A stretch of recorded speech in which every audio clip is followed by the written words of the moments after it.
Good evening, Yorktown, and welcome to the Town Board Work Session for October 26th, 2021. If everyone could please rise and join me in the Pledge of Allegiance. I pledge allegiance to the flag of the United States of America, and to the republic for which it stands, one nation under God, indivisible, with liberty and justice for all. And if you could all please join me in a moment of silence as we keep in our thoughts and prayers our first responders and our workers this evening who were responding to this nor'easter. Maybe they stay safe and return home after serving our communities.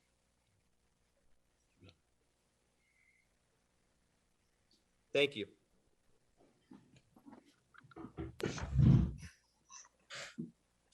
We'll do introductions quickly. Supervisor Matt Slater, I'll just go around as I see them. We have Councilman Vishnu Patel. It just all shifted on me. Oh, there we go. We have Councilwoman Alice Roker. We have Councilman Tom Diana, Councilman Ed Lachterman. We have our town clerk, Diana Quast, our town attorney, Adam Rodriguez. And I see we're now, well, we were joined momentarily for a second there by our Director of Planning, John Ted. There he is. Hello, John. Just a couple of brief announcements, just to touch on. The Indian Point is going to have a siren test tomorrow at 10 a.m. So please, if you do hear the sirens, it is a test. We are also reinstating our commercial water testing requirements. There will be letters going out to those commercial water meter customers to make sure that their water meters are properly functioning. I also want to remind everyone that if you want to make a phone call now, you need to use 10 digits. You must use the area code. Even if you're calling locally, must use 914, must use 845, 516, whatever the area code is. So just remember that if you're dialing out to a loved one or family member. On November 4th, we will be hosting our first Moderna booster vaccine clinic at the John C. Hart Memorial Library. Yep, we're very happy about that. Thank you to Save More Pharmacy, the Cow family coming through once again for the town of Yorktown. We will be launching the sign-up sheet. The sign-up apparatus will be on the town's website. You can also call my office at 914-962-5722, extension 200. That's right. Please ask for either Jenna or Kira, and they'll be more than happy to sign you up if you are looking for a Moderna booster shot. Just want to check real quick because there are some requirements in order to get it. Eligibility, so those who should receive the booster are adults 65 years of age and older or residents in long-term care settings should receive a booster shot of the Moderna COVID-19 vaccine at least 6 months after your primary series.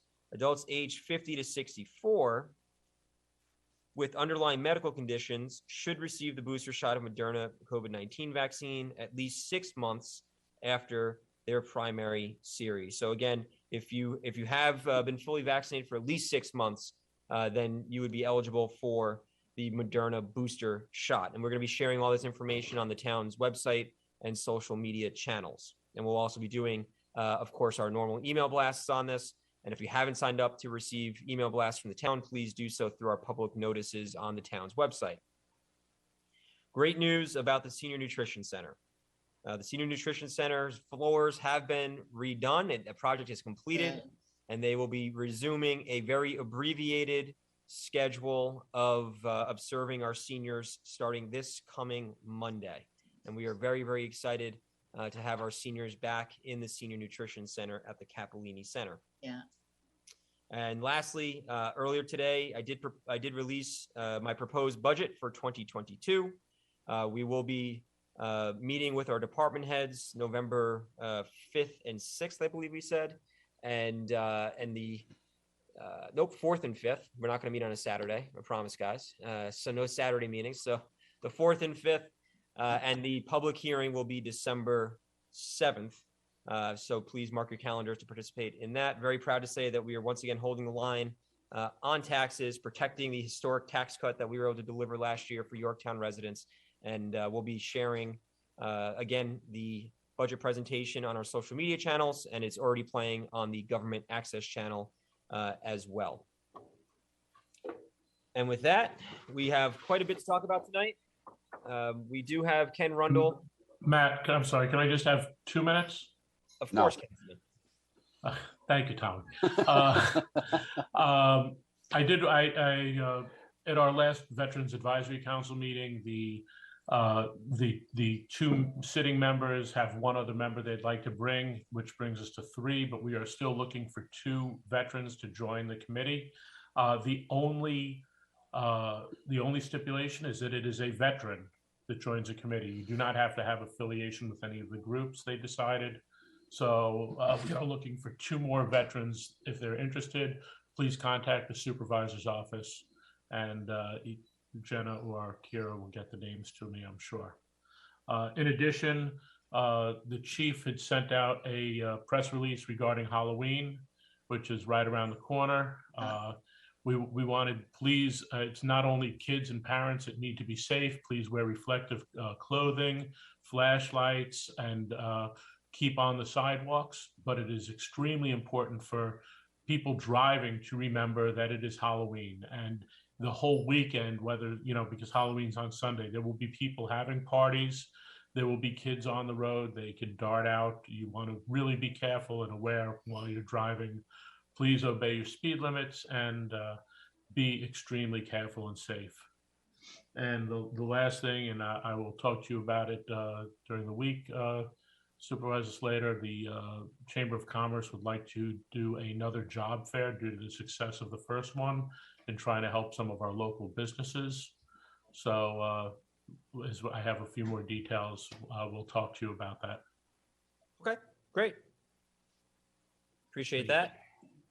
With that, we'll go to our first topic of conversation. We're going to welcome our Water Superintendent, Kenny Rundle.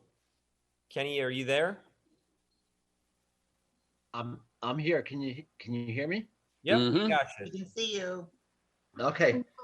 Good evening. Good evening, and thank you for letting me join on the board's meeting tonight. I know you have a very full agenda, so I'll try to keep it brief. But I just wanted to take a few minutes and talk to the board, give an update to the board, where we at as far as our water main cleaning and cement relining project. We went out to bid to have a certain section of town done, and the bids have come back, and the bids, I tell you, I thought they were pretty favorable, just given the whole environment that we're in. The bids, so this is a very specialized field. So there's not a lot of companies that do this. So we had 3 bidders, and the bids ranged from 2.1 to 2.2. And there was, between 2 bidders, there was about $1,000 or maybe even a little bit less that separated them. So which is a good sign. So that's telling me that our consultant who helped us with the bid specs, was very tight. There was really not too much for interpretation. Everybody knew what they were bidding on, and and it reflects that in the price, on their bid price. So right now, we're going through the vetting process with the low bidder. I assume that within a short amount of time, within the next week or 2, that bidder will have been vetted. And I'll be coming to the board making a recommendation to award this project. But there's been one little hiccup along the way, and of course there's always going to be, given the time of the year, and this is also a very big comprehensive project. So when we do cement relining, we have to run temporary water mains on top of the ground through plastic pipes or hoses or specialized pipes, what have you. So we're coming into November with the colder weather. So I believe that, this will probably get off the ground. I don't think it's going to happen this year. There's still some vetting processes, and there's some other issues that we're trying to work through.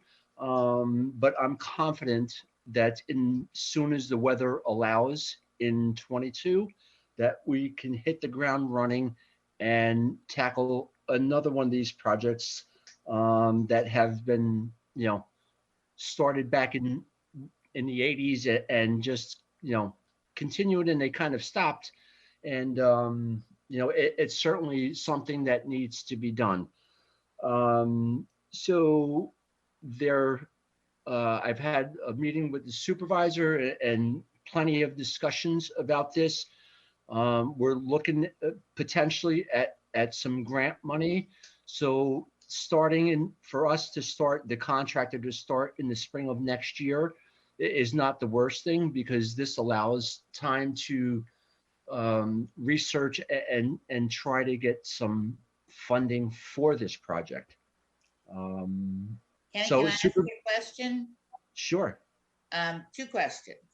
I'm going to assume a lot of people don't know what you're talking about. And I'm going to ask you where you plan to do the cement relining and why you chose that area, and what is cement relining?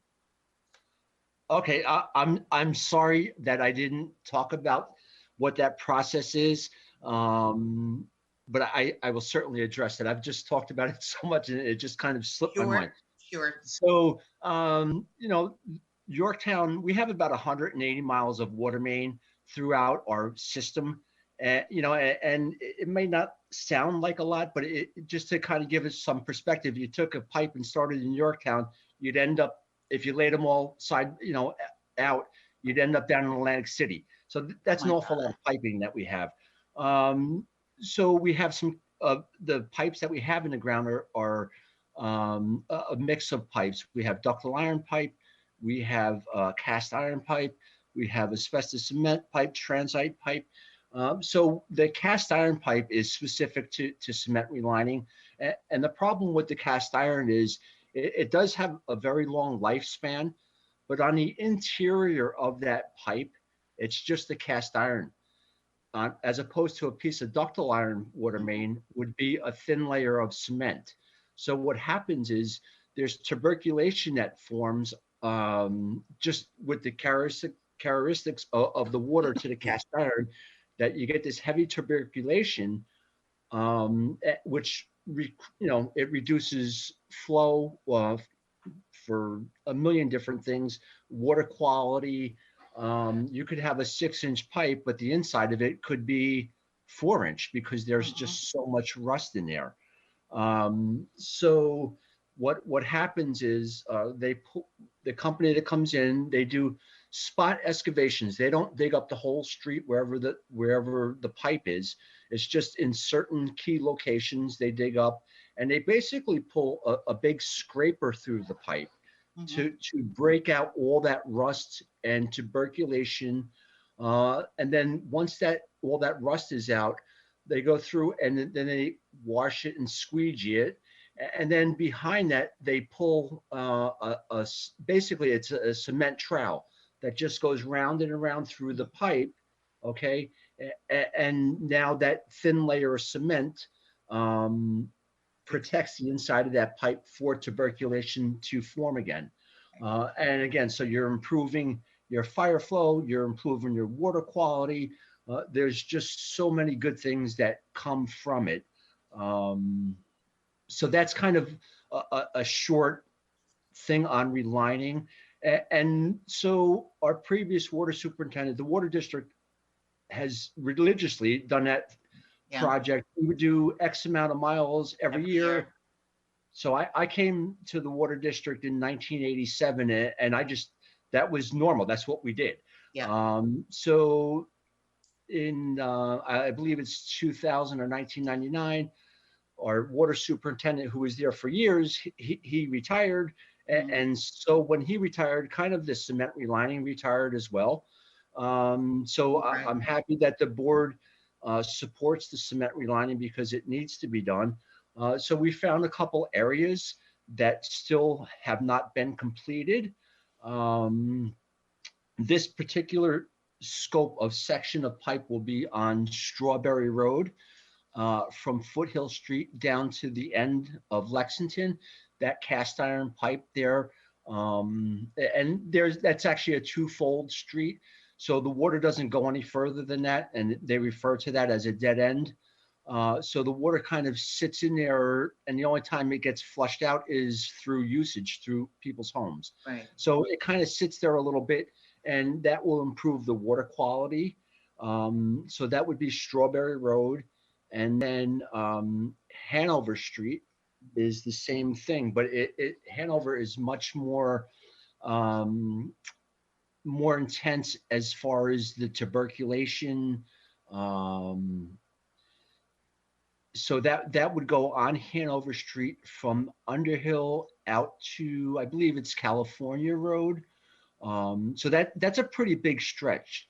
Right. So what happens is that the pipe is getting so heavy tuberculated that pipe really should be another feed for the Croton Heights area, Countryside, Countryway, out that way.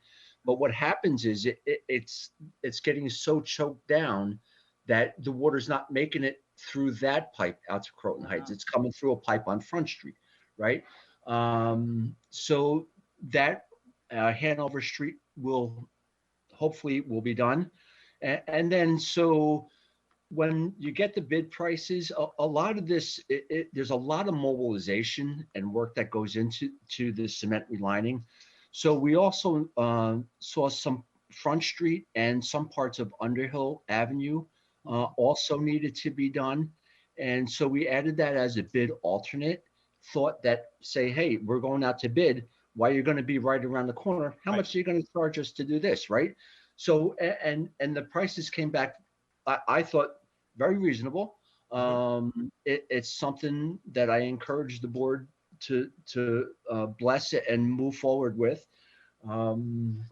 So that's kind of it for the relining. Did I address all your concerns, Councilwoman? You did, and you did, and you told me everything I needed to know and more. Okay, great. We have Councilman Patel who wants to ask a few questions. All right, I want to say something. Ken, wouldn't it be nice to put a 5-minute, video on a town website, something? There are many things available, and it's much easier because everybody, hard to follow, and they can watch whenever they want, Just, hey, this is the project, and I'm sure people will go and look it in, and it's a really good thing to do, because everybody's not an engineer and water superintendent, Thank you. Okay, Yeah, no Ken, problem. I think you've done them before. You've done videos on this before, right, Ken? Yeah. Yes, and I believe I still have the capability, the way it was done, maybe to add it to our website if somebody wants to take a look at it. But we'll certainly check into that. Yeah, and if we have to do another one, then we obviously can, since we have more information and we can talk about the plan you have in place, assuming that everything goes as we hope, and you can talk about specifically the areas that you're going to go into. Right. Absolutely. So again, I thought I was hopeful that this project would start before the end of the year, but just with the weather concerns, I have concerns. I don't want people's water lines freezing and then they break and then we have water on the roadways creating hazards. So given with the possible funding, I think it makes sense that we just move forward in the spring of 22.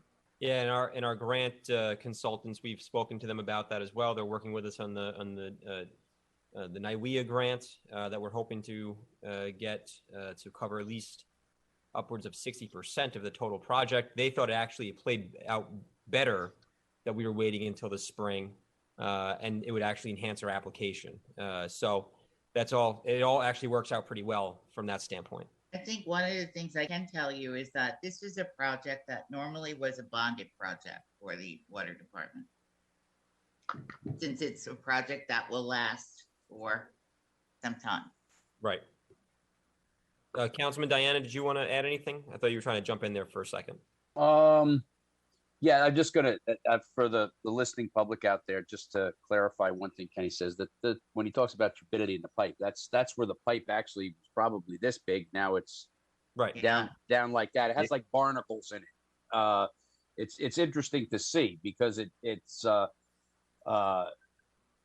hard as a rock, and they actually have to basically roto-rooter this thing and then put a thin coating of cement all through it so we don't ever get that again, or is less likely to get that again. Exactly right. And we have a flushing program that we do 2 times a year in the spring and the fall. And so if that flushing program, it certainly helps that tuberculation, that rust to form on the inside of the pipe, because when we flush the hydrants, we flush it at such a high velocity, right? So it almost scours the inside of the pipe. So that's why our flushing program, it kind of all ties in together. It's very important as well to maintain the interior, right? Nobody would ever think about the inside of the pipe, but we certainly do at the water department. Yeah, and I had a very good glass of water this morning, Kenny, before I had my coffee, by the way. I always like to tell you that, okay? I'm glad you enjoyed it, sir. Thank you. Just one other thing. Some time ago, and Kenny, correct me if I'm wrong, we had a discussion on the town board level with regard to some of the pipes that are going into the Heights area. And there was a very strong concern that should there be an emergency in one of those areas, it would be hard to tell if there'd be enough water to fight a fire up in that area. So this is once again another portion of another reason of why this has to get done in a relatively rapid fashion. Absolutely. And that's one of my top priorities, as quite a few other things, but the fire hydrant and fire flow, it's one thing if you open up your tap and your water's a little discolored. It's another thing if your fire hydrant is not putting out enough water. So it is critical that we do this work. We discovered that this pipe has been tuberculated. The board's been fantastic and supporting us along the way. Possible funding. So it's really coming together, and hopefully we can just move forward with this project, and we'll go to different sections of the town, because there are other sections in the town out there, not as heavy tuberculated as these certain sections, but they're still out there, right? So we thought we took a look at everything that really needed to be done that we are aware of, and if we have a water main break and we go out and we have to cut open the pipe and we see the inside of the pipe, okay, well, that's one way that we discover, hey, wait a second, this pipe needs to be relined. And so this is through routine valve changing and maintenance, water main breaks. This is how we discover these things. The records, we have good records, but they only go so far. And we don't know what we don't know, but we do discover things along the way, and we will, with the board's support, address them appropriately. When was the last time there was any relining done, Kenny? I'm going to say probably 1988 or 89. Alice may have a better. So. It's around that time. 88 or 89. Yeah. Wow. And that was when Creamer did it, if I'm not mistaken, right? Right. Yep. Okay. They were actually one of the vendors that bid on the project, but they're still in business. Yep. I'll be damned. 1989. Again, it's a very specialized field. There's not a lot of people that bid on it, which is probably a good thing because it's a very complex project. A lot can go wrong. If you have a problem with the cement not curing, it can change pH levels in the pipe. There could be quite a few things. So again, it's very important to partner with the right company. So let me just add a little science to that and engineering. One of the other problem, you have shown to the board that the diameter, because of the sediment buildup, is reduced. At the same time, like a COVID and all that, we use almost like a 40% more water, and we have enough water, but we don't have enough water to go through the pipe, and we are building a new homes and like that. So this is a very, very good project to give the service needed and paid for by the town, because you are paying for the water, and we have to maintain it, otherwise it will be disaster, and the sediment, maybe there are some halide form in with the metal pipe, and they can dislodge and maybe create some time trouble too. That's why you have a lot of corrosion in the pipe, as well as sometimes you see stirred up when the fire hydrant is flush and like that, and the brown water comes, and sometimes it has some odor, sulfides and like that, because these are natural bacteria, and they are not harmful. Some of them are not harmful. That's why this kind of process is very, very critical. And thank you for your experience and knowledge. And then town board, getting together, and maybe there are some grant money looking for and like that. This will be a very, very big thing, because some of the pipes are more than 40, 50-year old, Yep. So wonderful. All right. Well, Kenny, thank you very much. Anything else you want to add? There is one thing I'd like to add, Supervisor. So in the terms of the bid, I believe that it was for 60 days. So I'm just waiting on our partners with Weston and Sampson to come back with a recommendation. And I would like to come to the board sooner than later to award this bid, because again, there's a 60-day window. So hopefully you'll see me back here shortly. But again, I just wanted to give the board an update. I know it's been people have been asking about it and talking about it. And so here's where we are as of today. Nearing that finish line, which is great news. Ken, whoever you decide to give it, that we decide to award it to, we're going to have to be upfront with them and explain that we're not going to be working on it within the next 60 days. No, I think they know that, right? Right, Kenny? Was that something that was discussed with the potential bidders? Right. So that conversation has been had with the low bidder. Okay. So they understand that, and they're fine with that. And they're willing to hold the price, right, Ken? Right. There's some I think it's WMBE. I don't want to talk out of turn. So that's the correct term. I always get it confused. But for I guess if you're applying for some funding, there has to be some specific hoops that you have to jump through, basically, right? Right. So that is going to play into the mix a little bit. I don't think we're there yet, but again, I just wanted to give the board an update as to where we are, and look forward to coming to the board with a recommendation to start this project. And again, I thank the board for their support for this project, because it is very important for our infrastructure and for our residents of Yorktown. Absolutely. Kenny, maybe when you come back and we're at that point, maybe we can just do a little bit of a presentation for the public. We can do some PowerPoint or some video. I know that's something that Councilwoman Roker and I discuss a lot, is just having some visual presentation so that people can understand more what it is we're discussing. Because, like you and I, we talk about this all the time. So we just expect everyone else to know what we're talking about.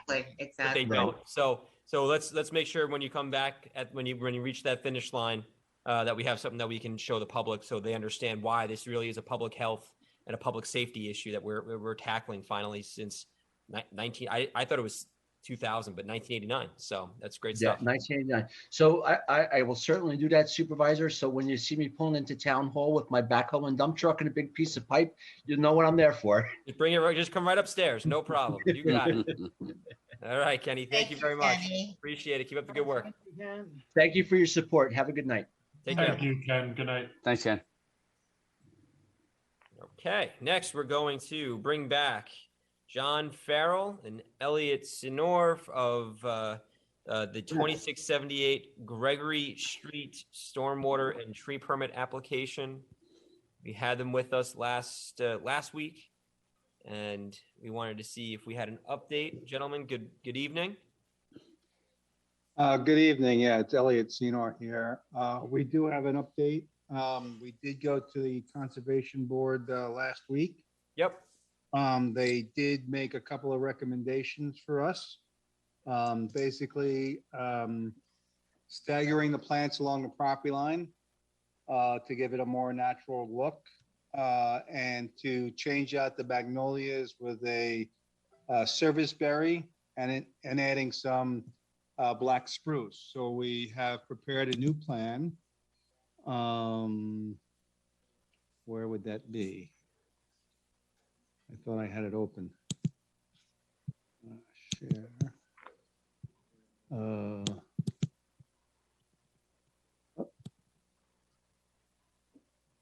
All right, do you see that? It's coming up in a sec. No? You have to hit on it. Yeah, to I open. did. It's on my screen. It's just not on No, the TV yet. no, we don't. We see your email. All right. Let me try that again now. Hold on. Stop sharing. Share my screen. Here it is.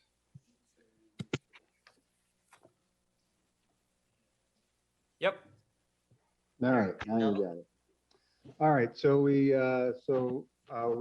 changed out for the service berries. So this is now the service berry. This item here, and then we added this item about 6 black spruce in different areas. There's one here. They basically scattered them around the site in different areas. And then we staggered it so that it was not a straight line around the outside. And that was what they recommended. Did you have to go to the tree commission? I'm not sure if that was a requirement. I know that we went to the, hold on a minute, I'm getting an echo here, sorry. We may have to go, I'm not sure if that's a requirement. So we were asked to go to the Conservation Board, and that's what we did. Okay. Dan? Well, we're running off of a memo that was done by Mike Quinn back in February of this year. Okay. So to my knowledge, I don't know that there was a subsequent plan that addressed those, Elliot. It was, we submitted it to you back in April. I think April 23rd is we sent it to you.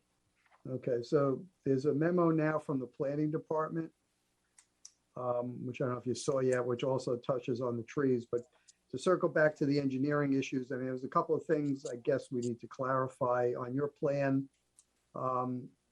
In some places it says there's 8 cul-de-sacs, and others it says there's 4.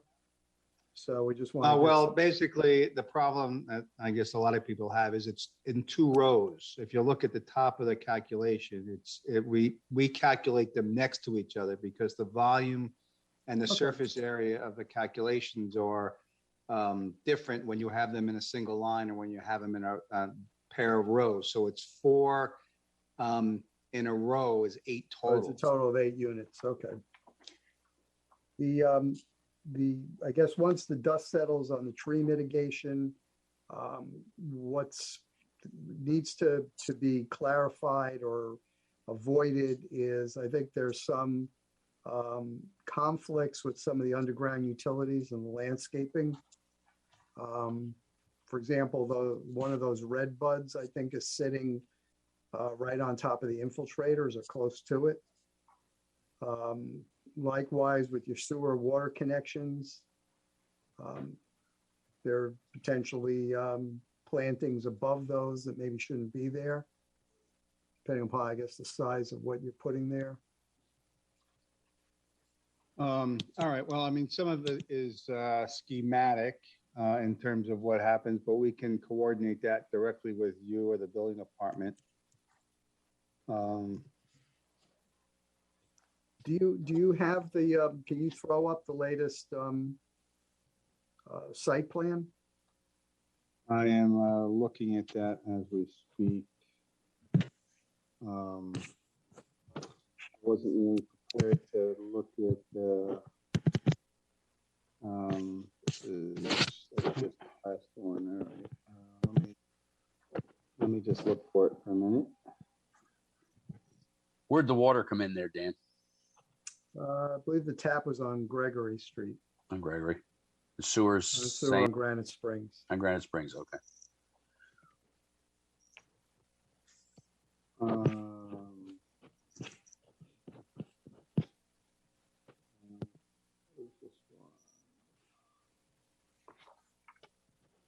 And we'll look to there, but potentially it could have already been a sewer spur run out to that property. Oh, that they had already underground? Yeah, they may not have to cut into the road. We'll have to Yeah. check that.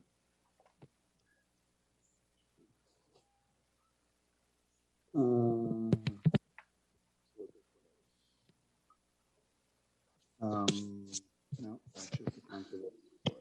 All right, I mean, I guess, that's sort of the key, I think, is to make sure we don't have interference issues with the landscaping and, I found it, yeah. tree mitigation, John Taggiter's memo kind of touched on that. So, maybe John, if you. John, are you on? Call, maybe you can jump on in. Here's the. I'm on. Here's the site plan with the drainage. The drainage is on the downhill side of Gregory. We're not planting any. The red buds are up here by Gregory. Okay. And we're putting the red bud, that's where the red buds are. There is a sewer that's going out in that direction, but I don't think it's interfering. The red buds were a little bit to the east of it. It's because you're tricking us and changing the orientation of the two drawings. Our drainage is down here. I'm glad I wasn't the only one confused, Dan. Yeah. Well, the landscape. It's always nice when all the plans have the same orientation of the parcel. Yeah, the landscape architect does it a little differently, but if you look up here, I think we talk about two in a row. But basically there are two in a row, and so there's four units, two per row. That's why we got 8. Okay. But I guess part of, I guess from the landscaping plan, I don't know if it's total, I guess it is. I just want to make sure that it's clear because the landscaping plan, is that still coordinated in terms of the trees that are being removed? Is that still consistent or any of? Yeah, well, these, so the trees being removed were this group here. And I think along this property line, many of these came out in a windstorm and they were also cut down by the crew. I'm not sure if it was on purpose or by mistake, but the landscape plan replaces that with all of the landscaping we had. Right, but your plan doesn't really reflect what trees are coming out, that one would infer from that existing conditions plan that some of those trees are remaining. Yes, but this plan hasn't been updated to show the trees removing. We did the landscaping plan that just did the replacement. I see John Farrell is on there. He can talk about the trees, so the tree removal. John, if you can unmute. Hey guys, so I believe that the only trees that were taken down that weren't supposed to be between the Gregory Street, the new house, and the neighboring house down street of theirs. It was a row of, I believe were they sugar maples, Elliot? There were some tulips in there and some maples. They had a really weak root base, and a few of them came over and toppled the other ones in a storm. So we decided to remove that entire length because the privacy would have been just ruined by it. The new owner of this property wanted to, ensure privacy between there and their neighbors. So recreating a new line of trees and healthy trees in there is what our goal was. We have about, I think, 3 to 4 other trees still remaining as per the original drawing. Everything else was kind of dead, blown over, junk in there. couple of really low root based pines. So you're talking about I think the dilemma southern is boundary. that we really don't have the information to even know what it is we're mitigating, because we don't have a plan that accurately shows what was removed. Yeah, we did do a list at the last meeting with the town board. We did have a list of all the trees that came out that we had up on the screen at that time. All right, but I mean, the plan we're looking at now, which I guess is your 428 plan, Yep. doesn't really tell the story in terms of which trees are being removed, at least where they're located on the plan. But Elliot, I believe that we did have a plan. You're correct from that last meeting where it showed all of the trees that were removed, which were virtually all the trees on the property, less 2 to 3 trees in the corner going, I guess would be facing the house, the back left corner, where like almost past where the sewer is, there's still 2 or 3 trees remaining there. Those are the only trees remaining on the property at this point. Yeah, I think this may not be the most up-to-date plan because I was looking for it quickly. I wasn't prepared to have it up. Okay, well, I don't know, John, you wanna, I guess you should jump in here. I guess we got you teed up on the tree thing. Yeah. So we're talking about basically the trees that are along the southern boundary, right? Yeah. So a number of those came out, but as you can see on your site plan, yeah, the site plan still is showing them as existing. So whatever is gone, you should mark as removed, and whatever you're replacing it with should be on the landscaping plan. I'm not sure that it is. I know you had the landscaping plan on up there, but anyway, that's a housekeeping item that you should have there. Oh, so here is all the landscaping along. Okay, so that's the new trees. Okay, good. So you just have to show the on your right. You just have to show on your site plan the trees that are being removed. Yep. I suggest that you create a table of the trees that are coming out, give their DBH, calculate the DBH. You can relate that to the trees that you're putting back in. One of the things in the memo and in the law is that if you are offering mitigation, the only mitigation measure that you are offering is tree replanting, then you have to match the DBH from what was taken out by a simple calculation. I suggest that you look for, some added mitigation other than just tree replanting, because I don't think that you'll be able to accomplish that. You can do some understory, you can do invasive removal, you can add to the tree fund, but in the interim, you can select, an additional form of mitigation so the town board can, accept the sort of entire package and move it forward. And that's essentially summarizing my memo in a couple of sentences. All right, I haven't. I unfortunately I completed it today, Elliot, and if it hasn't been sent to you by email, it will be by tomorrow. So. All right. John and Dan, where does that leave us? So they still need to update their plans, which is a housekeeping item. That's correct. I think that they should do, something on the plans that explains the mitigation package. It's just really a landscape plan, and you're left to surmise that the mitigation is tree replanting. Right. If that's the case, then you are beholden to do the calculation and replace DBH for DBH, so to speak, which is if you have a 10-inch DBH tree you're removing and you're putting back 2.5 DBH trees, new trees, right? 2.5 divided by 10, or 10 divided by 2.5, that's 4 trees you're putting back at 2.5 DBH. So you can see that it's kind of a cumulative mitigation package. If you choose other forms of mitigation, which are enumerated in the code, such as invasive removal or planting other understory shrubs in a forested area, or contributing to the tree fund, then that becomes more of a holistic package that the town board or the approval authority, whoever it may be, makes a determination that it is appropriate. So I guess either Elliot or John, do you guys have, where are you on the mitigation side for the trees? I haven't made a calculation, but if John wants to add to the tree fund, Whichever at this point, whatever the simplest procedure is to expedite this process. So which of those options would be the simplest, I guess? I would think the tree fund would be the simplest. I mean, when you say planting understory, you're talking about on other properties.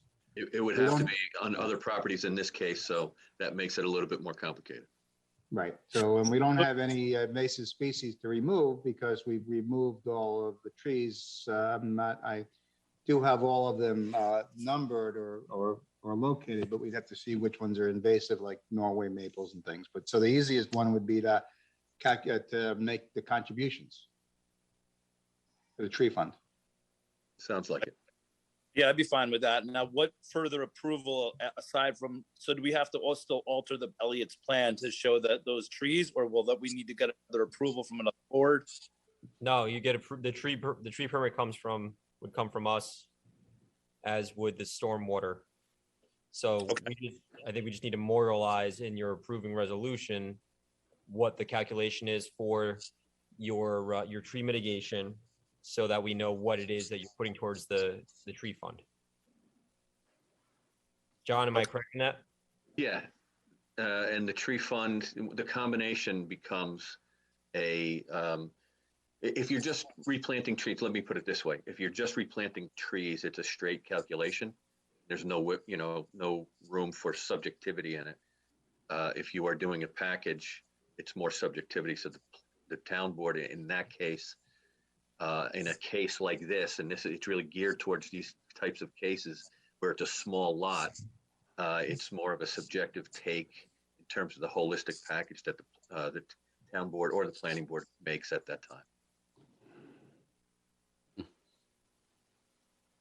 But either way, the tabulation needs to be done to see how much planting goes toward the mitigation and what the balance is to compute the fee, correct, John? Yeah. The tabulation, no that's matter the how way you to dice start. and slice it, has to be done. Yeah, that's the best way to form a basis for the town board to make their determination. All right. So, Elliot, how quickly, or John, how quickly can you turn around the calculations? Is that something that we can get done during the week? I would think so. That you can send back to Dan and John. This way, we know what the contribution is going to be to the tree fund. Yes. Within a week. That should be very doable. Is there anything else, John and Dan? Is there anything else that they need that their application is lacking? No, the only things that are in my memo are just to show the trees that were removed that are not showed. It does list 7,000 square feet of protected woodlands being disturbed. There's nothing on the plan that shows that area or how you came up with that you should show that. If it's more, then so be it. If it's less, then so be it. And really, it's just that kind of completeness in terms of dotting I's and crossing T's for the application, essentially. In terms of anything substantial, it's just a mitigation question. And then we had the planning department and the planning board had no other planning issues with the application other than just properly taking care of the tree situation. Right. And with no other, I don't see any significant concerns coming out of the conservation board. And I know you met with them. Yeah. So if we can just get this, the tree fund contribution calculated and sent over, so this way we can review it and our department heads can review it, that would be very, very helpful. And then just as John had pointed out, dot the I's, cross the T's, and just finalize the application. And then we can be able to close the book on this thing.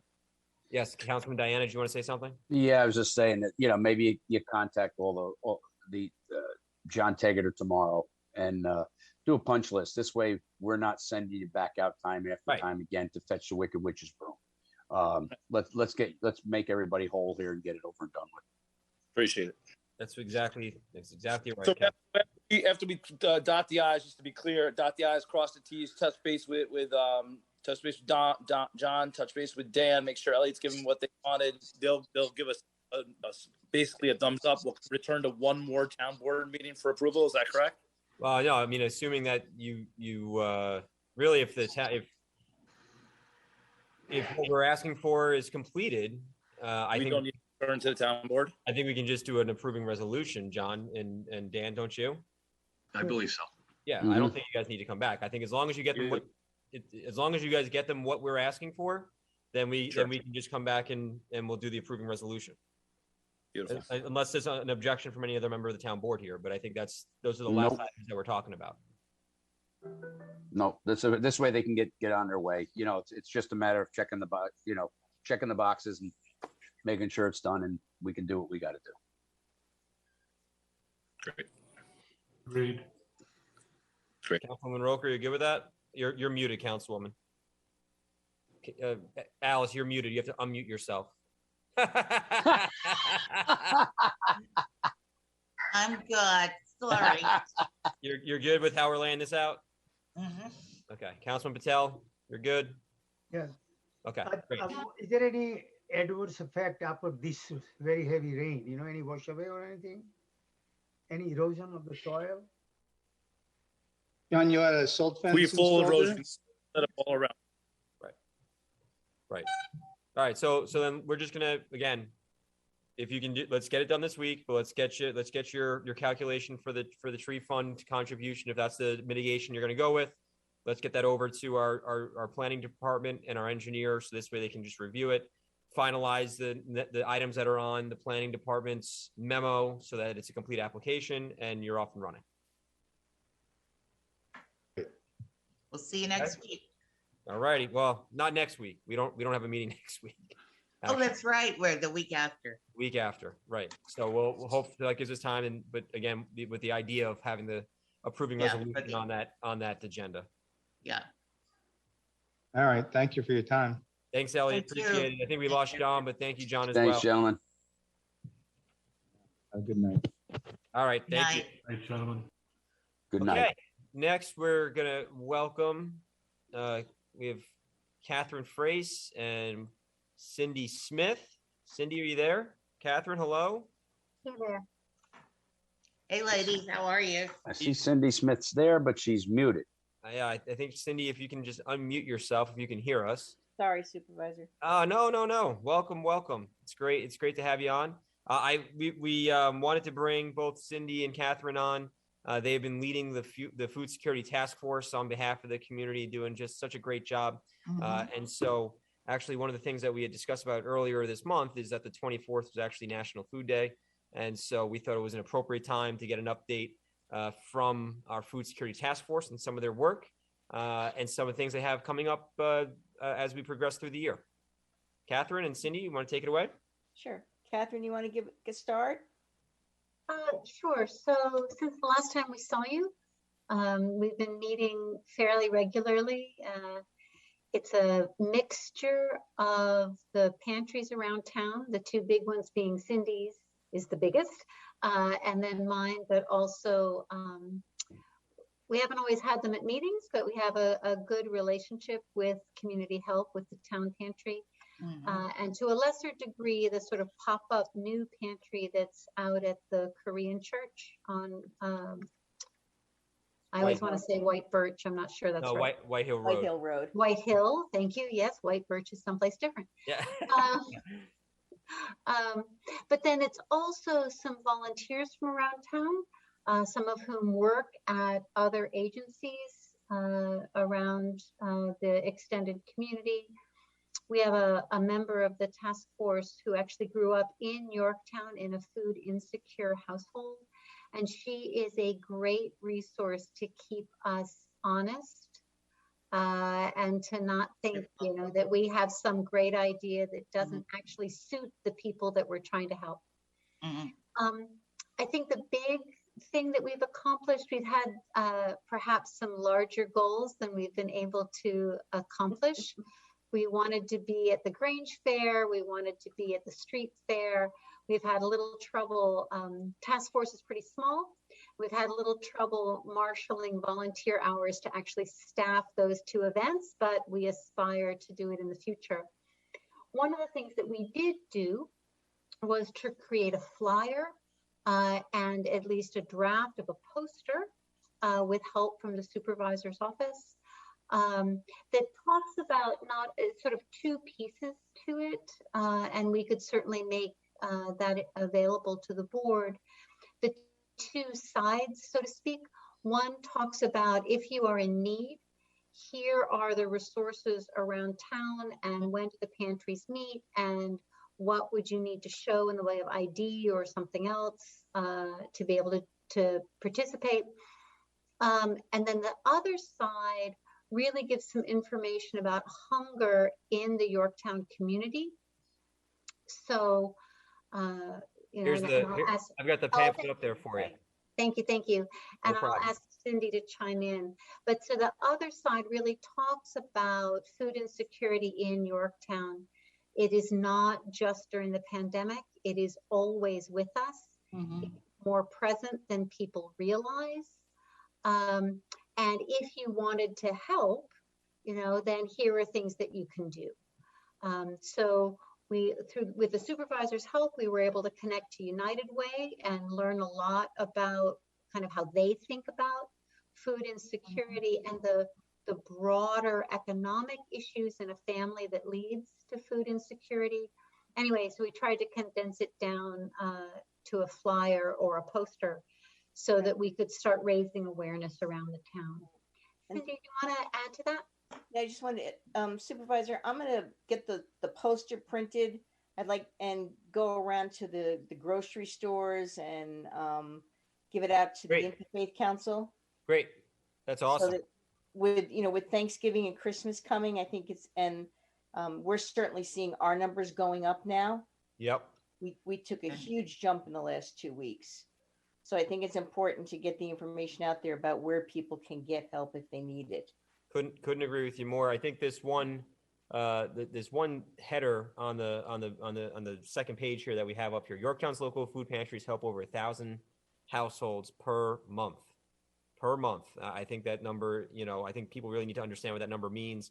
And the other thing, Catherine, that I wanted to point out, and Cindy, I don't mean to shift here for a second, but no, go ahead.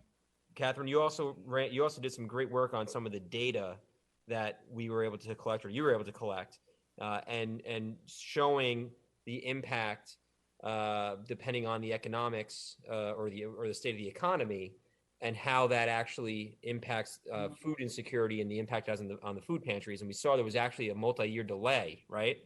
When the economy started getting better, the food pantry demand still stayed high for, I think it was 2 years, we said? Is that right? Close to 2 years, yeah, before we'll see the change. So that's some of the other work that you guys have also been engaged in, which was very enlightening. Yeah, and I think it's a really important point. So what we did was we looked at information during the Great Recession, and as the supervisor says, after all the economists would tell you that the economy was back, unemployment didn't really drop in Westchester County for another 6 to 9 months after that.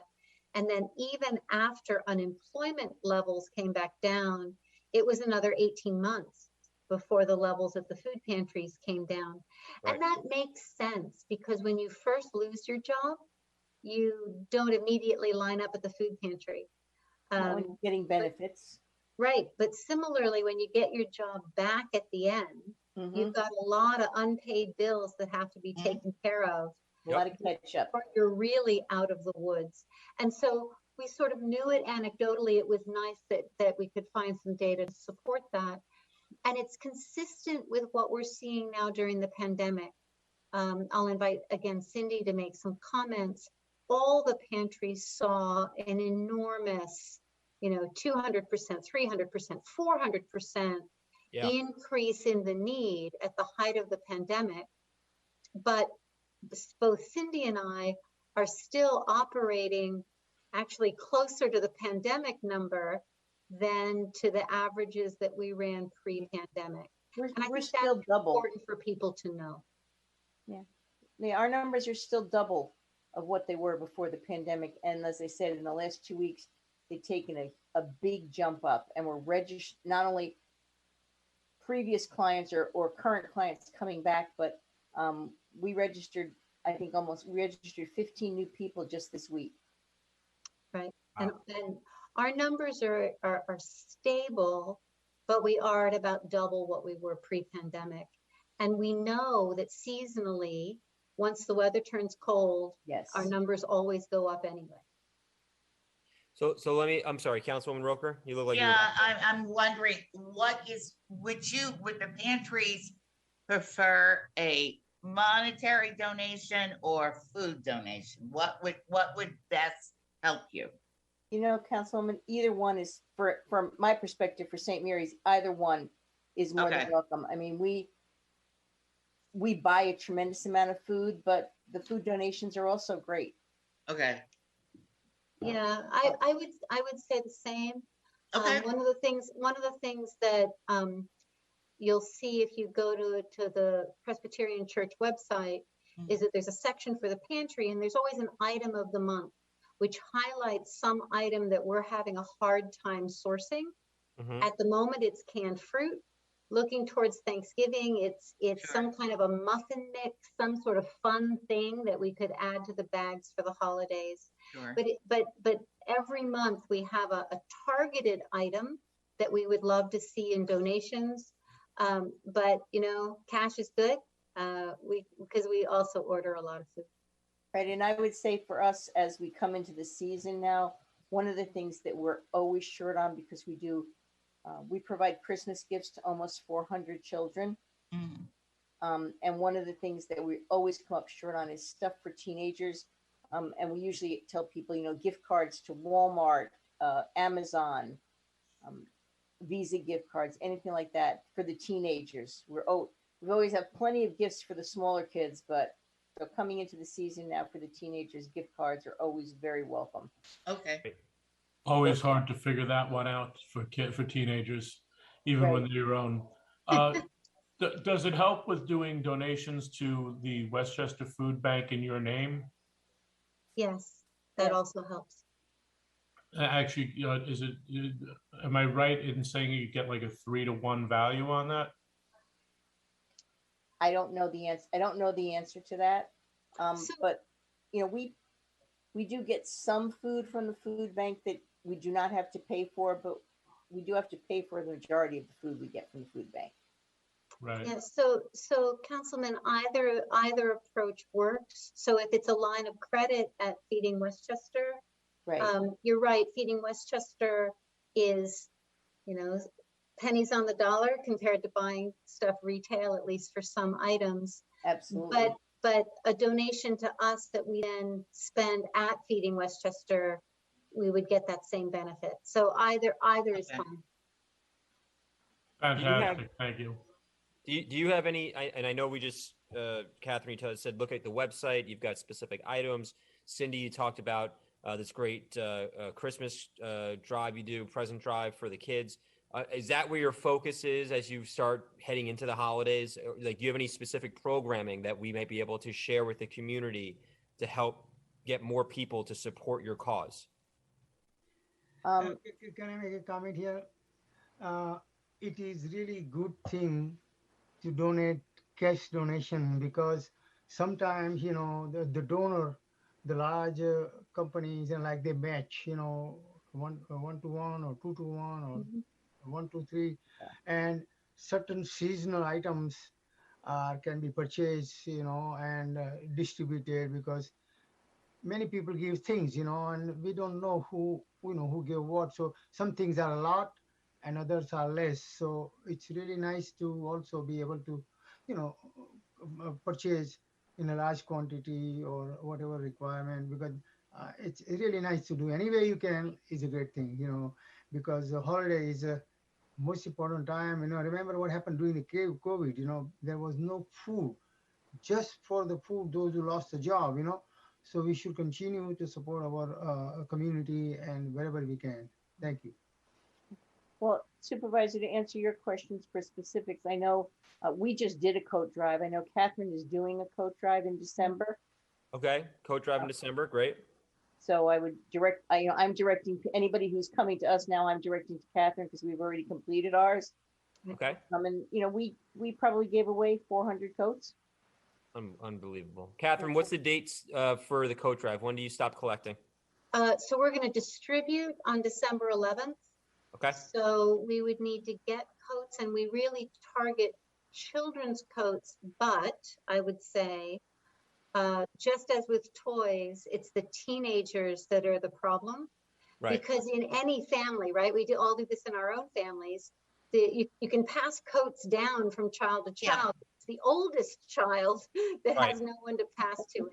So larger sized children's coats, and we would like them by the 4th of December so that we can sort and tag and be ready for distribution. So again, so that's for the 4th of December if you have any coats. Great. Mm-hmm. And then Supervisor, do you want to talk about turkey trot? I was hoping that you'd bring it up. Please, Cindy, where are we at? Or Catherine? Cindy, did you talk to the organizers? I have not spoken to them yet. I've left a couple of messages. We keep missing each other. Catherine, have you spoken to anyone associated with it yet? No, I know that I know that I got an email about it, so they launched it. So the turkey trot's going to be back.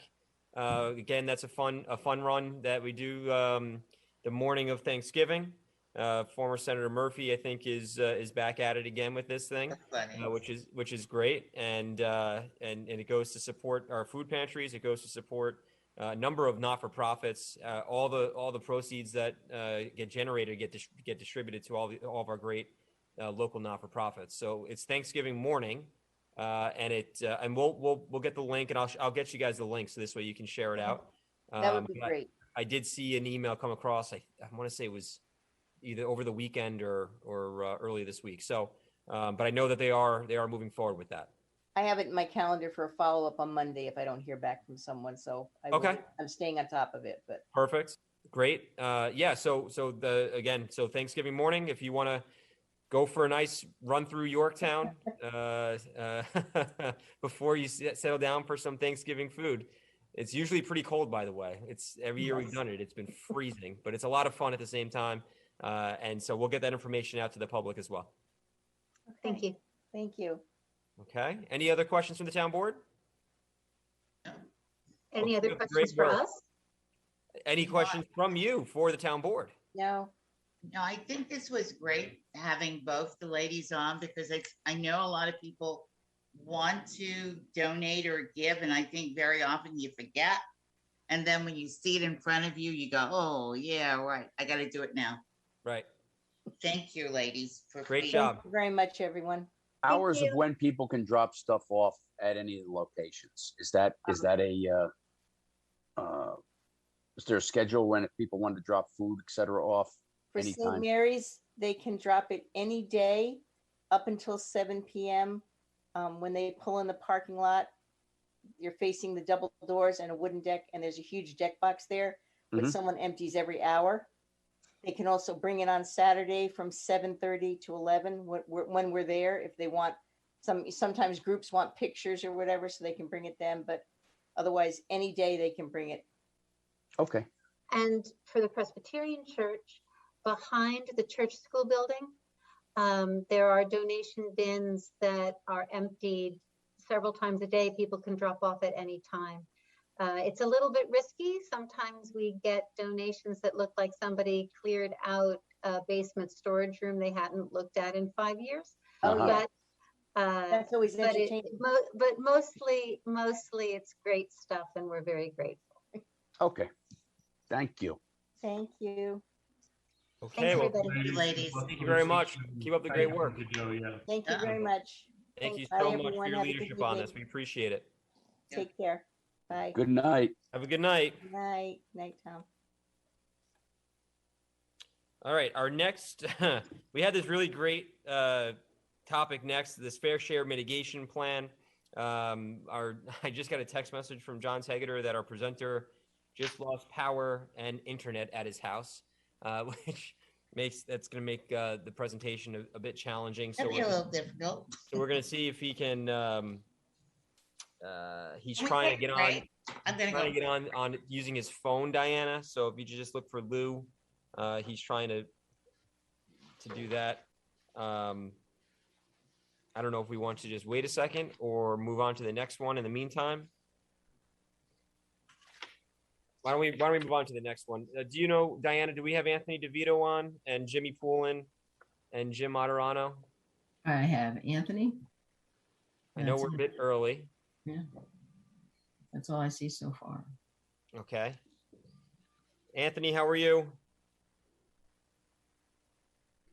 If you can just unmute yourself, we'd appreciate it. No problem.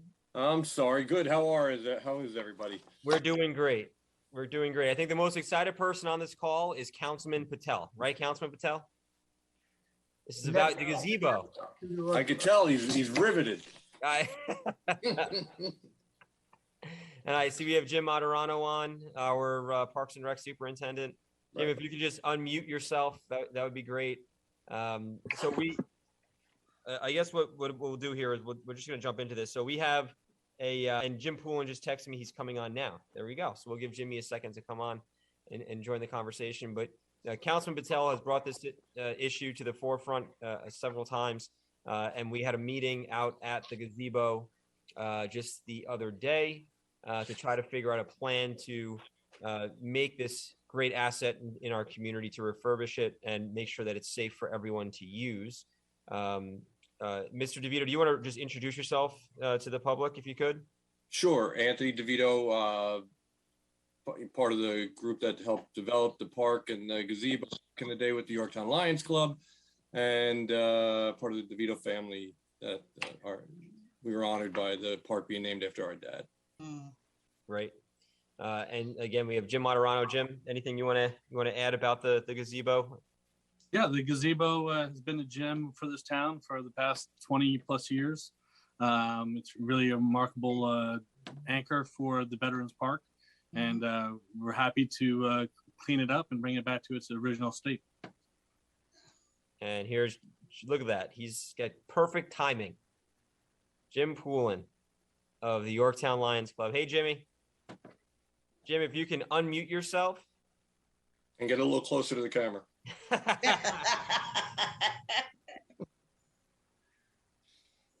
Jimmy, you there? Oh, it just muted again. I don't know how you. There you go.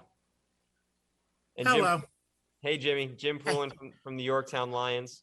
So Anthony, why don't you update everybody on where we are? So we met out there.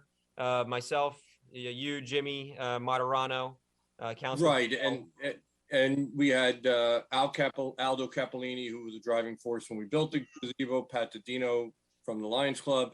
And they brought it to my attention a couple of weeks back about, it needing refurbished. Over the years, whether I did it through my company or my brother done it, we've kind of tried to do the best we could up there. The past few years, it's kind of gotten away. Between the town, the Jack DeVito Foundation, and hopefully the Lions Club, we're going to have a joint partnership in trying to restore it. We've developed a material list. We've developed some labor prices if we need to go to hire anybody. On the labor side, right now, the most important things would be get the handicap rails done, and potentially some of the other railing over the fall here.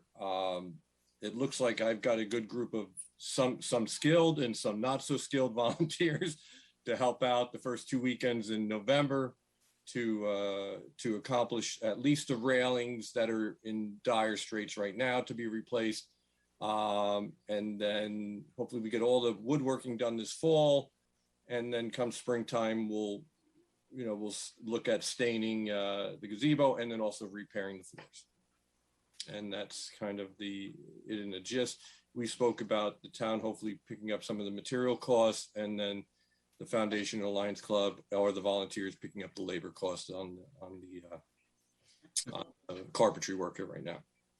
And Anthony, if anyone in the town that has carpentry skills would like to come and volunteer, they do not need to be a Lion or a member of the DeVito Foundation, correct?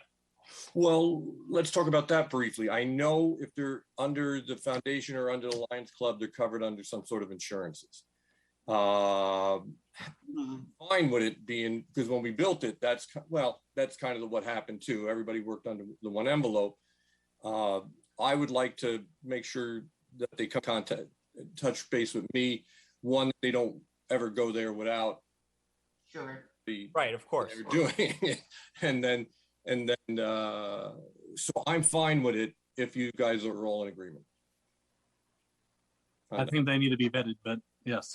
Yeah, and I know that was one of the things that I saw in the first one where people came to help and wanted to be a part and right in the community. So, and I'm sure that's fine. We can figure it out. The days of. One of the things I was going to ask if the first weekend and the second weekend are good, that we put a little notice out there, because the one weekend I went down, there was like a jazzercise class going on the Saturday morning. Yeah. And that we kind of block it off and make sure everybody kind of knows. I'll be there early on the first Saturday to try and get spots and set up for everyone. Yeah, to organize it. I get it. Jimmy, why don't we, so this is one of the things we were worried about, right? We didn't want to put, we wanted to make sure we had a plan in place before we started roping things off. So I think we have a great plan in place. Jimmy, Barry was going to go track down. Yeah, we have those numbers here. The total is going to come to $17,409.66. So 70,000. Did he go out to get he priced everything out? Yes, correct. They needed? That's pricing everything out. That's railings all around and some of the boards as well. And obviously the walkway up as well. So that's 17,409. And that's something that I'd like to ask the town board for to help move forward with this project. Yeah, I mean, I think we just have to, Adam, is there any procurement issues there with that number? No. This is material. Okay. I think it's 20,000. I'm just making sure. Yeah. I always ask my attorney. That's why he's there. All right, town board. I mean, this is. Let's just pass the resolution now. Let's, because you're going to start work soon, and you want to buy it. Yeah, and the lumber isn't getting any cheaper, to be honest. No, it's not. Okay. You won't be purchasing it all in one shot. We'll kind of phase it and potentially. See if we could do better, but that's the worst scenario. I think it is starting to come down just a little bit. Yeah. So that's a good thing, but it's too bad it wasn't last year, but we can't do that. But yeah, I mean, if we get a little bit of time, it might start coming down a little bit more as soon as Canada starts releasing some more of their stuff up there. Right. I'm sorry, Adam, quick legal question. Am I going to be able to vote on this, being that I am a member of the Yorktown Lions? You're just, I mean, how many members? 50 members. You're just a member? I took a board position this year as well.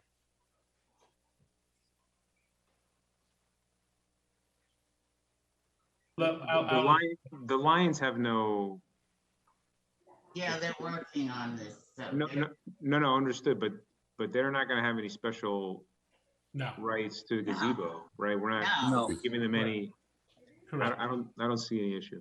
Okay. Especially if Ed's working on it too, because we can't let him use power tools. It's true. Okay. He knows where I go. I go right to his rabbi. That's it. No power tools for Ed. So we can authorize the purchase of supplies totaling how much money, Jimmy? 17,409.66. So if you want to do a 17.5, just to make things even, that would work. So our comptroller is telling me that we don't need necessarily to authorize a resolution because we have the money. Got money? She's got the money, so we don't even need to. So that works. That's Pat talking? Yeah. That Come was on. Pat saying we don't have to do it. We don't have to authorize a resolution. Usually so I'm done. I'm done. He is done. Done. I'm done because we tried to do the right thing. We didn't. Wow. Can I tell you a quick story? Sure. Yeah, absolutely. So many moons ago, I went got off of a job site and I was running in to get my marriage license. And Mrs. Roker there, my wife to be, showed up at the town hall with me, and I came running off a job site, still swinging a hammer back then, and I didn't have any cash on me, or a check or anything, and she would not let my spouse to be pay for our marriage license. I come back another day. Come back and give me the money. That's right. So now I'm on the other end of it. So show me the money. All right. Yeah, that's great. That's great. So Jimmy, do me a favor, send Pat over what Barry's been able to price out so that we can I can't see it, but it's okay. You can just send that over to Pat and we can work out the details. Great. And but I think it's a great public-private partnership that's going to benefit the community without a doubt. Right. Mr. DeVito, I really appreciate your help on this. It wouldn't have happened without you. Same with Jim Poulin and the Lions. Really is a great team effort. Thank you, gentlemen. And we'll be out there that first weekend in November. I might not be swinging a hammer, but I'll bring some. We'll get you working. Find a way to participate. Right. Yeah, we don't let Matt swing a hammer or anything like that. Yeah, Tommy knows that too well. Yeah, he went. Yeah, that ain't happening. So You need to be able to see. I'll coordinate through Jim on the materials, et cetera, and go from Exactly. there. Yep. And for all the parents out there, the 30th at 1:30 at the firehouse. Let's get the kids over there for the parade, the Halloween parade with the Lions. The parade will start at 2:00, and hopefully we'll have the carnival, weather pending, at 2, and the carnival from 2 to 4. So Weather's going to be good, Jim. Yeah. The weather's going to be fine. All right. It's not going to be like it is today. We're good. Yeah, we checked it out with the concert gods too. They helped us this year, and they're gonna help. I asked the gods to move the rain for me, so they did. They moved they always listen. We'll take it. Any parents out there, please bring your kids on Saturday. It's gonna be a great time. Thank you, gentlemen, Thanks, Jim. for helping. Thank you, Thank Mr. you, guys. Tito. Appreciate it. Thanks, Thank gentlemen. you, Take care. Have a great day. And Councilman You too. Patel, congratulations. You did it. Going to get refurbished. In a Gonna big get the way. gazebo fixed. Congratulations, Councilman Patel. So I do see Lou is on, and I see John Tegeter's back. So maybe we were able to. Okay. Well, what we're gonna do is we're gonna use my screen and his voice. Okay, Yeah, sorry about I'm that. like, Hey, that's listen, you can't control the weather.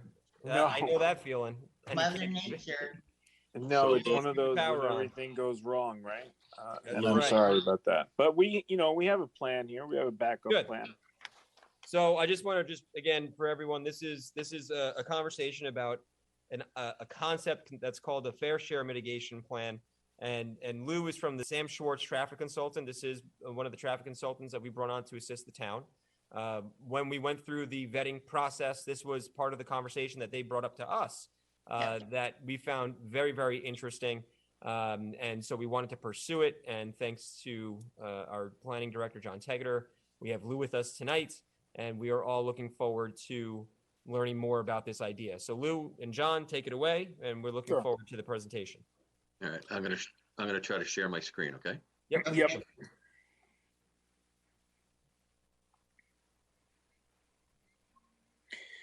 You see that? Yeah, we can go on to the, Yep. the next, the All right, next Lou, when slide. you're ready, Yeah. when you're ready to go to the next frame, you just let me know, okay? Yeah, you can go on to the next one.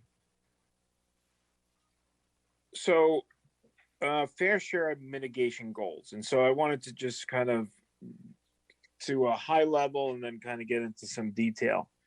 When we talk about these fair share mitigation, what this does is provide a method by which improvements to the village's infrastructure to support new development can be something that is both public and private and really works for both the developer and the municipality.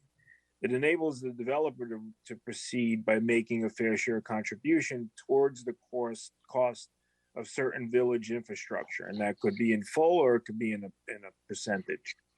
It also ensures that adequate infrastructure will also be available for future growth. There's coordination of public funds to maintain existing infrastructure and to serve the future growth. and it's certainly consistent and it supports policies of comprehensive plan or the master plan. The next slide, John. So this gets into a little bit more detail of these goals. And so the first is the purpose is to identify a fair and rational methodology to establish a fair share fee. The second is really to define a development impact area, and it could be, very broad and very inclusive, or it could be very selective in that it could be along a corridor, it could be an overlay district, it could be anything that you really want it to be, but certainly that would have development that you anticipate. The very first thing is, and this is from a traffic standpoint, but it would, and we'll go into some other items other than traffic, but we would have to establish a baseline traffic conditions, which means doing traffic counts at certain locations, depending on how big the development impact area is, and at those intersections to do a level service analysis. And that becomes the existing conditions. And then 4 is to select the horizon or a build year. Usually it's anywhere from 5 to 10 years out. Beyond a 10-year period, it's hard to really justify what could happen. So 10 years is actually a good threshold. And then identifying development projects that are either in construction, have been approved, but are pending going to construction, have an active application process, or that is known or is in a planned overlay district. So trying to get all the development, whether it's public or private, all of the development that's going to happen.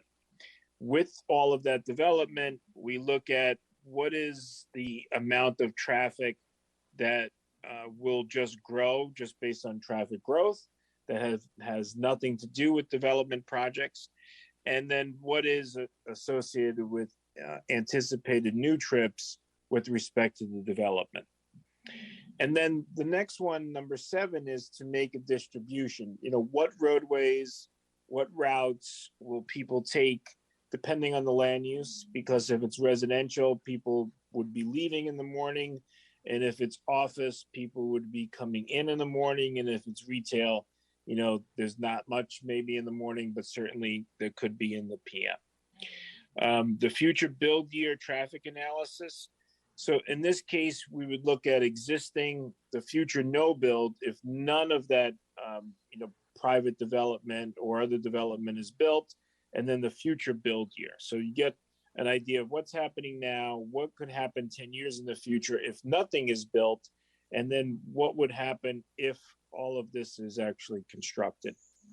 We identify all necessary mitigation, and this is where I started talking about traffic, but it would also include, what's happening with the roadway. Is there widening? Are the utilities that have to be relocated? Is there drainage, sewer? All of that could be included in this, and it could also include traffic signals.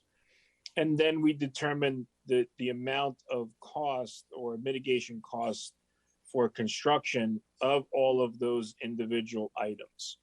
And then the last is we select a fair share methodology and apply it. And there really is a number of different methodologies that you could follow. And we have researched a number of these, and we did this in Pelham, and I think it actually has been adopted. John, if you can go on to the next slide. I think I only have 2 more slides after this. And this is a little tough to read, and I'm sorry about that. But basically what we're doing here is saying that there's really 2 components of fair share. One is, if we look at the last 30 years, there might have been things that the municipality should have done in terms of making improvements to the infrastructure, sewer or roadways or traffic signals. And for whatever reason, it was not done. So there could be a portion of that that's the bottom, the village cost. And then the top is the developer cost. So What we have done in Pelham, I think it was, basically 60% of the cost associated with the improvements really should have been paid by the municipality because of the years of, I wouldn't say neglect, but the years of non-improvement work that wasn't done. And that percentage could be different depending on the municipality and how much work has gone into it.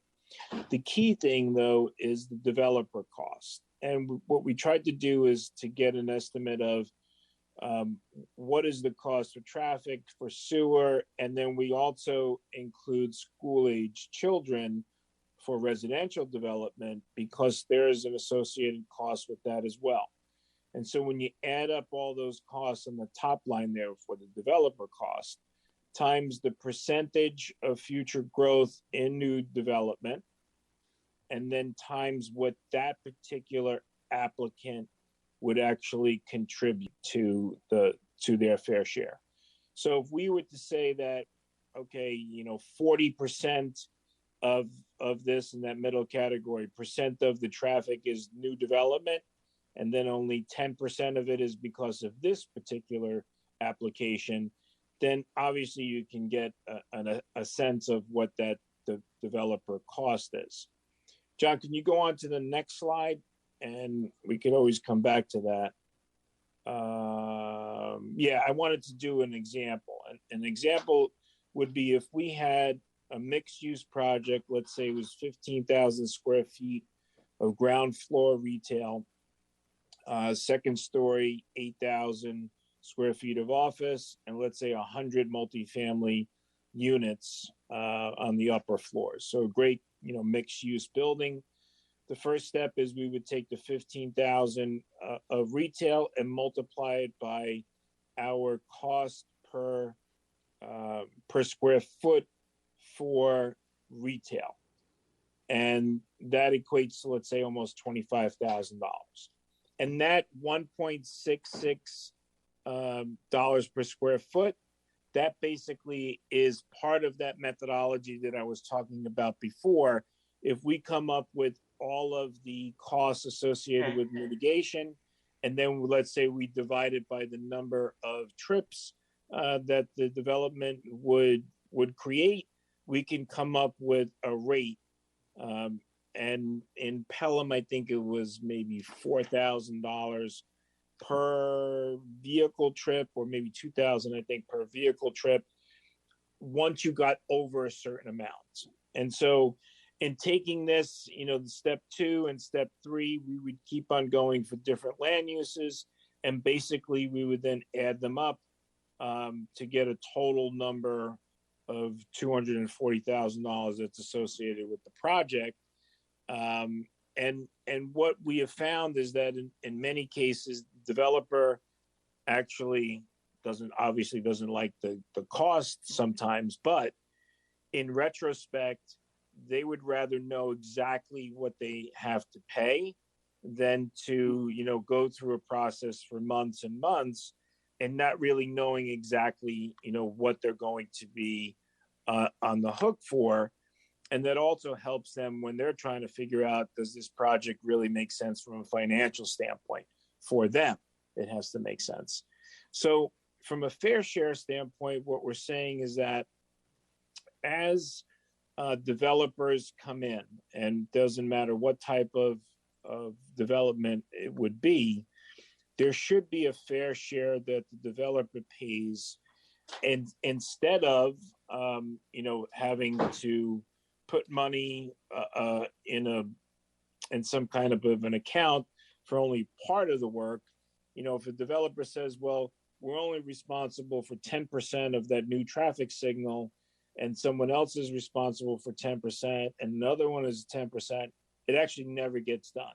And so this really puts it first in saying, here are all the things that we have to get done, and we're going to actually get them done. And here's how we're going to pay for it. Over a 10-year period, we're going to be collecting all of this money. This has been adopted in different parts of the country as well. And depending on, where you are, some municipalities only include traffic, some include traffic and utilities, and some include traffic, utilities, and school-age children. And many of those municipalities don't have certain schools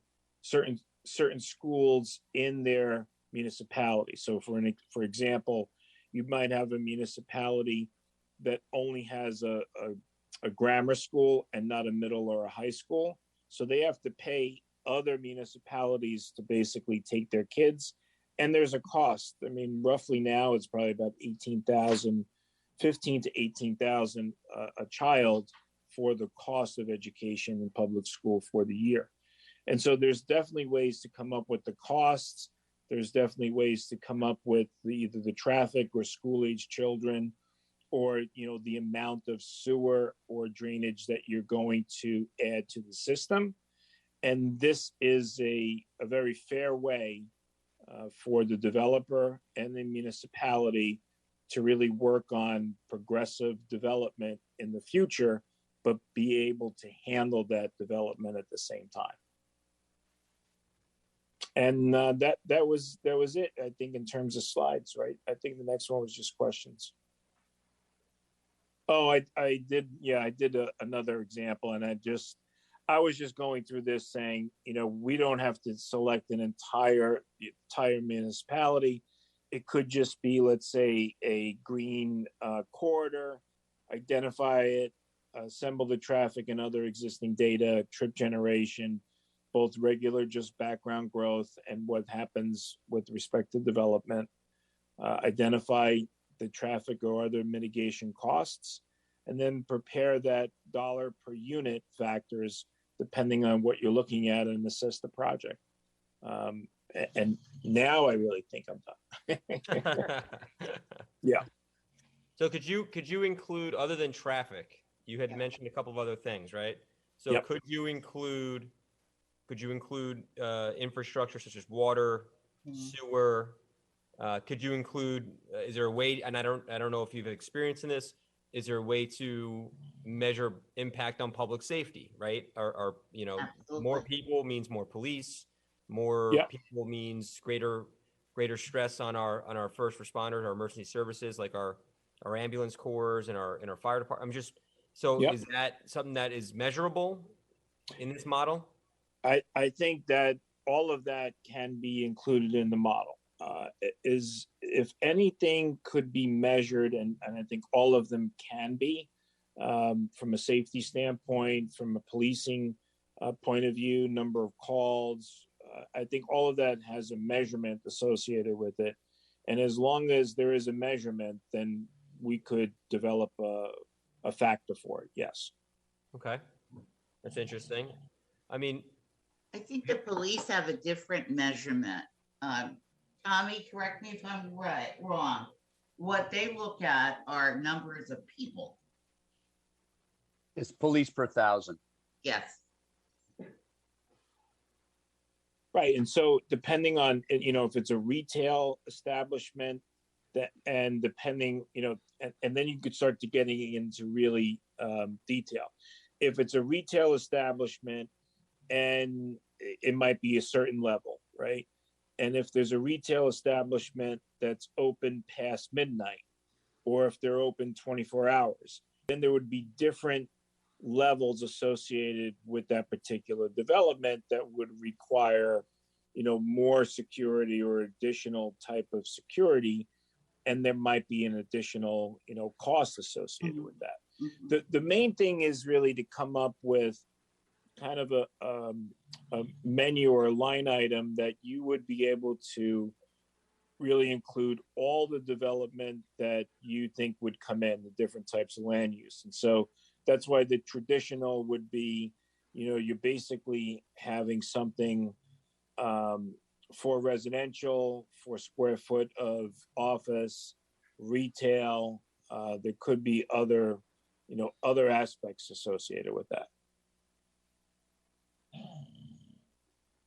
And you said that this has been done not in I know Pelham's the local municipality but there's other municipalities across the country, you said that they've implemented similar programs?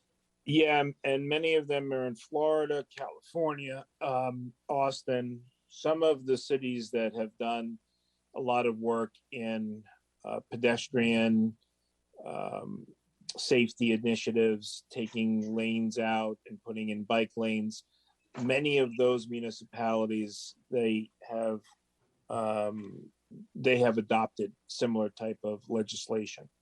I mean, here's why it seems, and John, I want to hear your thoughts on it, but here's why it just seems to make sense to me, because you're making it a very transparent process. So if a developer wants to come in with a project, they know they're able to do the economics behind it and say, okay, it's going to cost me X to construct, but I also have to make sure I have X based on the formulas that the town has in place.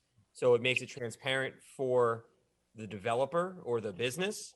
It also makes it transparent for our residents, because I think it's going to allow the residents to hopefully rest assured that we're actually making sure that they pay their fair share when they're coming in to put additional stress on our system.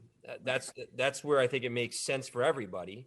But John, I want to hear from your standpoint what your thoughts are on something like this. Well, I think it makes a lot of sense. I think in the past we've done something like this, but not formalized, obviously, and which doesn't work as well. And I think this, for the reasons that you mentioned, will work in a better fashion for the reasons you stated. You know, they know what they're getting into. They know what the dollar figure is. They can assess that. They like that. They like to be able to forecast exactly what they're up against and where their end game is and what the end game is going to cost them. All of that is really top notch. You know, you have to understand that it's not going to solve it immediately. You're going to have to wait a little. But the good news is that once you get that money in the bank in that fund and you build it up, you will be able to do some projects that make some sense, hopefully sooner than later. Yeah, I think it's going to require us to do our homework too. Mm-hmm. Yeah. And you know, I think this is a great time to do it. Earlier we spoke about water meters. Yeah. So we'll have some semblance of a cost. I think it's only fair to do this. It's kind of realistic. You know, you want to put 200 people in the community. What's the cost of that to the people who already live there? And I think, though, and John, correct me if I'm wrong, but when we hear from people who are interested in bringing projects, they recognize that there's a cost, right? Sure. They recognize, and Councilwoman Roker, we've said publicly, a lot of the improvements that we've been able to achieve were made because of people coming in with different projects and developments and ideas, but it just makes this transparent. So it's not a sliding scale or a moving target. They know what they're getting. Like John, what you said, but it was perfect. They know what they're getting themselves into. But also, I think it's good for our residents to know that this is what we're gonna get from it. Yeah, I agree. And I'd also, I think, which will bear some discussion with Lou, of course, is when we set that boundary, I wonder if it's only the projects that come in within that boundary that are on the hook to participate. I happen to think that if you take any given intersection, there can be a project that can be fairly far away that will have an impact on that intersection. May not be a big impact, but if you are trying to build up funds to improve that intersection so it works properly, I think that everyone that has any impact to that intersection whatsoever may be on the hook for at least some contribution, albeit small. But this way, you're not limiting the contributors by location, but you're expanding it to include everyone that has any impact whatsoever on those identified intersections. Councilman Diana or Councilman Lachman, any thoughts? Sorry, Councilwoman Roker, I didn't mean to cut you off.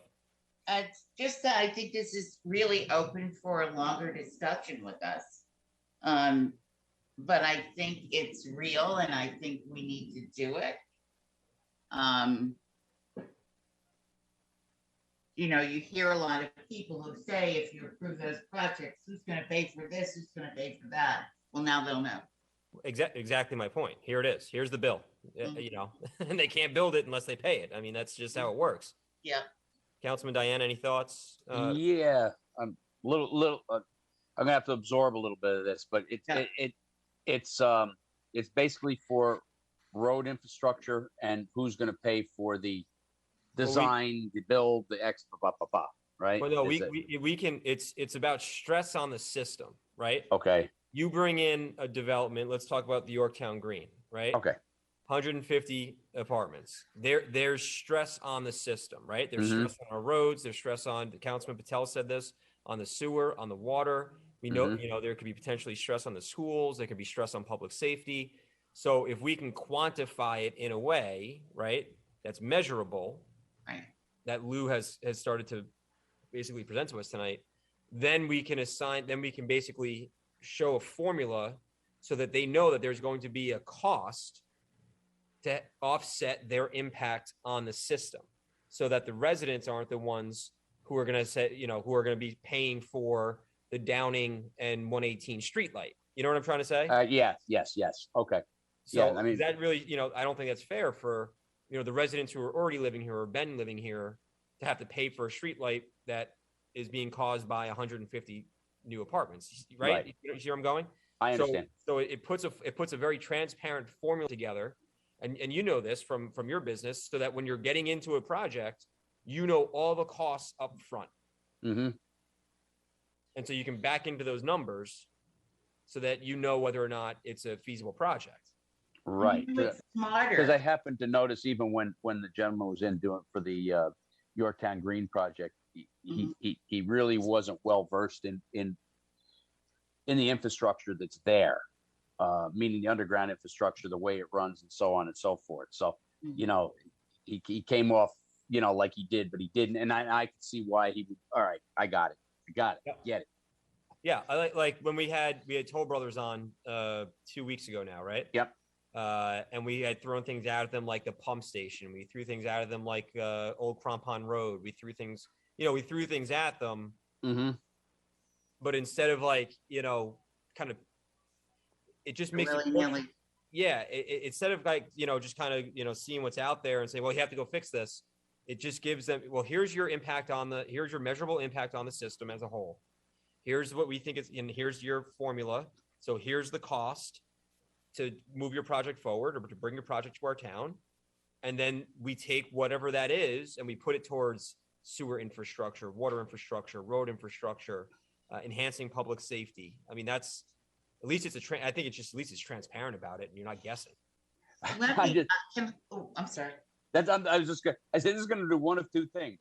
This is either going to make it better, or it's going to scare the developers away. One or the other. See, I think a developer is more frightened because he comes in with his project. Yeah. He presents the project.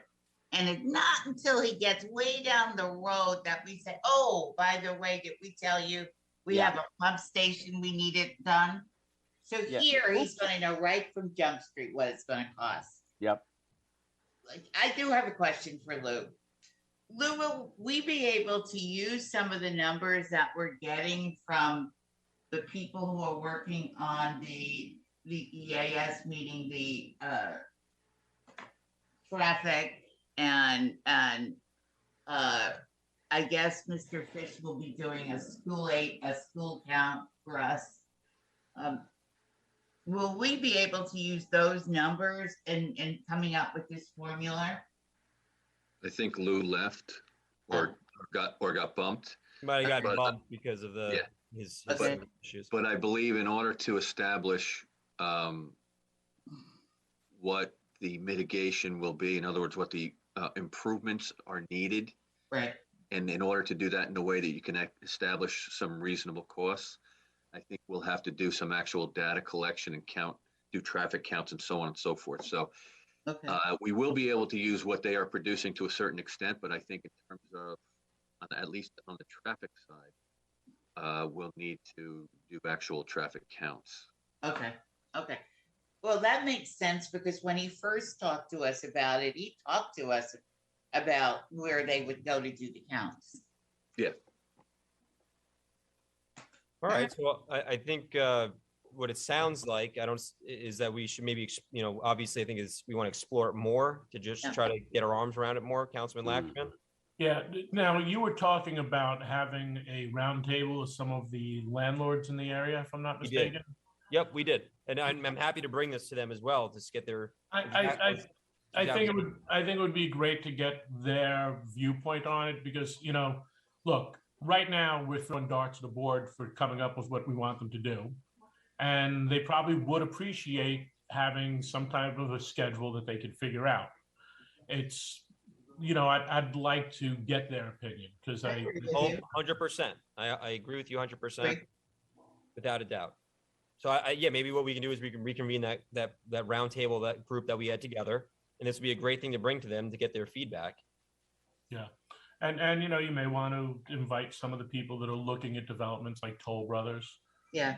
Say, we can definitely put some feelers out there and see what the response is. My gut, just from the conversations that we've been engaged in, is that they'd rather know up front. Right. They'd rather know up front than basically death by 1,000 cuts. Yeah. Where they're just getting bled for money every which way that they turn, and that's not the right way of doing business. Well, and the issue for us is that we need to know when you're looking at these developments, what is it going to cost? Are the residents going to bear the cost, or are the developer going to bear the cost? So I think this is really a smart way. I think it's better to know up front. So why don't we do some more exploration? Why don't we get some feedback from the business community and some folks who are here in town, our commercial property owners and some of our commercial developers, and happy to reach out to the representatives of some of the like Toll Brothers that we saw come in, and we'll do our due diligence on it. Councilman Patel, any thoughts? Let me tell you, I mean, it's a good idea what you want to do, but I have something which really will come out later on, not now. Public, private. So the land is owned by the private guy or privately owned, and public is what? Do you give them a concession or? No. That's exactly what we're avoiding. That's first off, that's complete. No. So we're not giving anything. Yeah. Tell me the difference between a public and a private. I know the banker, with the checkbook, and they can borrow money from the bank. It is all good. And then also what you want to build or whatever will come out, is this on a market rate?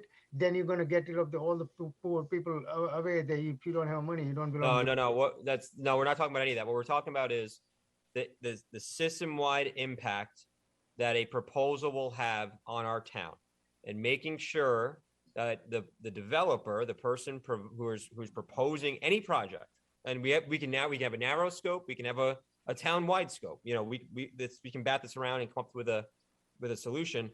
But if you're in this zone, right, in this area that we're saying we want to do this fair share mitigation plan, then we're going to have a schedule as part of the code so that they know what they're going to have to pay in order to bring their project forward through the town and ultimately get it approved and built.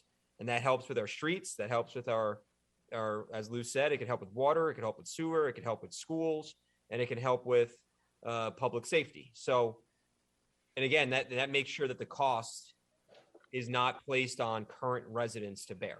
I think that's what we're trying to make sure happens, and does it in a way that's transparent and upfront with our potential partners in the private sector. So, all right, good. John, thanks for that. I appreciate you bringing Lou out. I think that's a great conversation starter, and we've got some homework to do and some work to do on it, but I think it's a good thing for everyone to think about and see how we feel and do some exploration on. I think it's a very pleasure. Thank you. Appreciate it. Thanks, John. Thank you. All right, so we're going to end tonight with a couple of resolutions. We have a resolution for a transfer from the comptroller. And this is a transfer that's going to go towards police vehicle and vehicle equipment. This will go towards the purchase of a 2021 police interceptor under Westchester County contract, and also for equipment for a mobile license plate reader under state contract. We're also going to authorize a wetlands permit for underground electric facilities. This is specifically for Con Edison to begin the Foothill Street and Lockwood underground wire project. And Dan, Dan Ciarcia, our engineer, did a good job on putting all the conditions that we had discussed within the resolution. And then lastly, we have a resolution to appoint Stephanie Elio as library clerk. Those are the three resolutions. So moved. Second. All in favor? Aye. Aye. Any opposed? Motions carry. And with that, if there's no other business before the board, then we will make a motion to adjourn. Just wanted to check to see if everybody got my email from earlier today. I did. Yeah. We all got it? Okay. Because I didn't see anything come through that it came back, but we had some trouble with the internet ourselves here today. So. Yep, we got it. No Okay. problem. Motion. Second. Second, all in favor? Aye. Aye. Thank you, Yorktown. Night, everyone. Have Good a night. Be safe in the rain. Oh, yeah. Put on your